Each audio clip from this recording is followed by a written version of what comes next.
Hey everyone, thanks for joining. I'm Nathan Pettyjohn. I'm the CEO of Immerse Growth Network and president of Immerse Global Summit. I'm really excited today to be joined by Amy Hedrick of Cleanbox, who is going to be one of our featured speakers at Immerse Global Summit, Madeira Island, Portugal, coming up. So Amy, thanks for joining today. My pleasure, Nathan. Thanks for having me. Great to see you. Absolutely. So you're going to be in person, Madeira Island, gorgeous, Yes. beautiful place. Right now, though, I understand you're in Nashville, Tennessee, right? That's correct. Our headquarters are in Nashville, Tennessee, here in the U.S.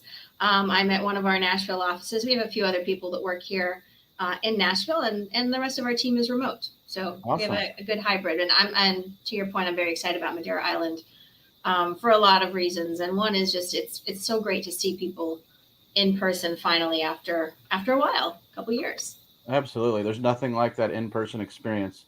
As Yeah. much as we all want to live in the metaverse to a degree, there's nothing like in person. So I'm looking forward to seeing you there too. And thank you again for joining. Um, would love for you to give just a quick background on yourself. How did you get into this ecosystem that we're in? And Sure.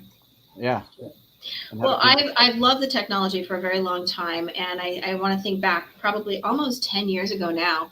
I was writing for a think tank about changes in technology and how they might influence global consumer behavior and then subsequently business behavior and how businesses could start to adapt to those needs.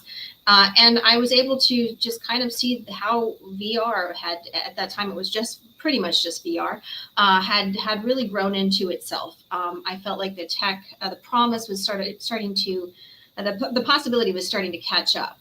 So the promise was already always out there, but could the tech do what the potential was? And I thought it was starting to catch up. And really, Cleanbox is a result of other ideas and thinking about barriers of entry and believing enough in the technology and what it could do for media, for education, for training, ROI, and so many use cases, and thinking about the barriers of entry and hygiene and safety and just the logistics behind that was one huge barrier of entry, because you have equipment that's a very personal piece of equipment that is going to be used by many people, frequently touched, used, and shared. And that was a problem that I could solve before it became a problem. And I really look at what Cleanbox offers in the marketplace as something that helps everybody. Kind of a rising tide floats all boats, and we're kind of part of that. A small but very critical part to scaling these amazing, amazing technologies and applications that are out there. Yeah, well, thanks for all you're doing because it's definitely something that I think everyone needs. It's sometimes underlooked, right? Of like, hey, this sanitization element, and you're like you nailed it with how you phrased it, right? These are very personal devices that are touching our faces, and Yeah. it's a little different than a laptop or a PC or something, right? It Um, is, yeah, and that's part of the great thing about it too, is because it's both personal and it just opens you up into a new world. But we've all used this technology in many ways, and it's easy to tell within a few seconds, honestly, how personal it is. It's touching your hair, it's touching your face, your skin, and if there are some solutions and small pilots. You can say, all right, well, hygiene. We should look at it as a very important part of our rollout. We will when we roll out. But when you think about scaling, because all these amazing use cases need to be scaled in order to really change the world. And that's literally what every industry is poised to do now, is how do we scale this? We've already proven the ROI. We see the value. We see it growing. And how do we scale this? And solving that problem is really important to having that end user actually want to use that technology. awesome. Well, there's going to be a lot of people in Madeira Island that need your services because we actually, in addition to all the great keynotes like yourself coming, we have an Expo Hall, and so there will be a couple of days of like Enterprise Expo demonstrations, but also a Consumer Expo where there's going to be several gaming companies. There could be upwards of 1,000, 2,000 people in Portugal that are coming in to try out all these games, and so like they need the Amazing. clean box. Well, So I'm excited about that. I'm going to carry my Cleanbox with me, for we'll have to sure. connect you with some of the companies that are Yeah, coming in. So please do. We sure. actually are doing with a couple of other trade shows that we're involved in this year. We're offering a rental program. We don't have an official one set up for this event in Madeira Island, but if someone is interested, we can talk about that as well. Okay. Because I know for me, I always want to try new experiences, but when you see thousands of people do it right before you, you want to make sure that you're doing it in a safe and cleanly way. Yeah, totally. All right, so we talked a little bit about Madeira Island. What excites you? So, was it hard like? Do we have to twist your arm to come to this beautiful island, or what? Well, it's a beautiful island, and I'm a Yeah, sucker for travel. So I was all in from day one. Although I did think, I was like, well, this is a very interesting spot to choose, and I'm curious to why you chose it, just for practical reasons. The island itself, though, is phenomenal. I can't wait to get out there, and maybe we'll all rent a boat and go out one night or something. definitely. Got Yeah, to take advantage of being that far away and all of the beauty of it. totally. There's going to be some kind of extra team building type experiences that people can choose Huh? to get involved with, like going out on a catamaran, seeing Yeah, dolphins, swimming in the ocean. yeah. Um, but yeah, Totally. so like part of the reason we chose Madeira is originally we were going to have the event. This is pre-pandemic in Lisbon, Portugal, and we actually have some VRAR Association members, a company called Demersions that's in Madeira Island, which is part of Portugal. Um, they they saw, sadly that we had to cancel it because of the pandemic. They reached out to us and said, like, you have to come to Madeira Island, and here's why. And we started researching it. We got support from the president of Madeira Island, Mm. all the different regional secretaries, like Secretary of Economy, Secretary of Tech and Education, Health. They all got on board and said, we want to bring this conference here.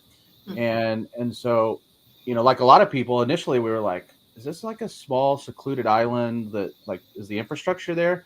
And we found out like 250,000 people live there. Over 2 million tourists come in every year, and they're very advanced in terms of their initiatives on technology, and they've made it very attractive even for companies to locate there. I think there's some special program where you only get 5% corporate taxation. So there's a lot of incentives. We've got a lot of support, and then we looked at it and said, we want people to be inspired creatively, and especially coming out of this pandemic, like, let's give a place where people can go and just, like, really expand their mind. and Yeah. and I think it's working to a degree, because we've got great people like you that are saying, like, hey, I wouldn't mind going there. So we Yeah. appreciate you being there. um, is there like a little sneak peek you could give us about kind of what you're going to talk about for your speaking keynote? Sure. Yeah. Well, first of all, I think that's fantastic with Madeira Island. I would not have thought of that before, but I really do hope it raises awareness about possibilities, and we can continue to expand there. That would be fantastic. So one of the things about Cleanbox Technology is, because we're a first to market company in this space doing what we do, we have a really fantastic range of clients. We work with clients from entertainment to education, government, healthcare, automotive, and transportation, just to name a broad few. And so what I'm going to be talking about is really just taking some of those use cases, and talk about some of those basic preparations, how some of those organizations have built up their pilot programs, and then how some of them have gone on to scale them successfully. So really talking about some of those basic applications that any kind of company anywhere can use to build and expand their own XR programs. Awesome. I'm looking forward to it. And just for the audience, kind of to summarize, like, you started off with, and correct me if I'm wrong, because I don't know the full story, but like, maybe just tell us how you started off, like, what is the actual product and how it's expanded, because I know you've expanded your portfolio of offerings, right? Yeah, we have. So we're a global leader in smart tech hygiene, and basically what we focus on is high efficacy, short cycle times for cleaning. So we have patented UVC LED product lines, and we decontaminate any kind of headset in 60 seconds to a log 5, which is 99.999%. And our goal is to do it in a way that's safe for the electronics, safe for the user, has been validated for its efficacy, as well as, for its non-impact on plastics and materials, and make it a super easy thing for anybody to do, kind of clean for dummies, if you will, and just make it super simple. So that's what we do. We have 5 products in the market. Most people know our CX1 because that's the first product we came out with. Everything else has come out since COVID. So some people have seen our other products, some people haven't. But we have products for multiple headsets in the same 60 seconds, but multiple headsets, same decontamination rate. And then we have our OmniClean, which is for all sorts of other things, from haptics to gloves to controllers, even used in healthcare systems for non-XR stuff like stethoscopes and tablets and that kind of thing. So we have a lot of products. We're going to bring at least 3 of them that we'll showcase for those there, as well as some of our accessories. And yeah, I'm really looking forward to it. That's awesome. And I will say too, in wrapping up here, one of the themes is wellness.